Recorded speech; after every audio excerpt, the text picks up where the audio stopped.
మా సమస్యలన్నీ గురుగారికి తెలుసు, కానీ ఒకసారి గుర్తు చేస్తాం. గురుగారు మాకు నోషనల్ ఇంక్రిమెంట్స్ 9 నెలల మొదటి బ్యాచ్ కి 9 నెలల అరియర్స్, రెండో బ్యాచ్ కి 5 నెలల అరియర్స్, దాంతోపాటు మాకు service rules, promotion channels, engineering assistants కానీ వెల్ఫేర్ అసిస్టెంట్స్ కానీ ఇప్పుడు 6 ఏళ్ళైనా ఎప్పటికీ లేవు.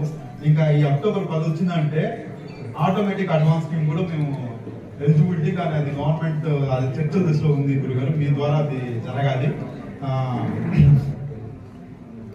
దాంతోపాటు ఇప్పుడు రేషనలైజేషన్ ఒకటి వచ్చింది గురుగారు. ఆ రేషనలైజేషన్ ద్వారా ఏంటంటే మాకు అధిక పనివారు, దాంతోపాటు ఇప్పుడు మిగులు ఉద్యోగుల్ని పర్మనెంట్ ప్రతిపాదన కాకుండా డెప్యుటేషన్ మీద వేస్తున్నారు.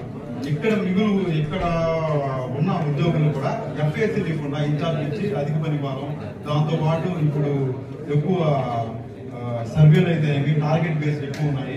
ఇవన్నీ మీ దృష్టిలో ఉన్నాయి. వీటిని మీరు గవర్నమెంట్ తో చర్చించి మాకు తగు న్యాయం చేస్తారని కోరుకుంటూ తిరుపతి జిల్లా తరఫున మీకు మా ఏపీ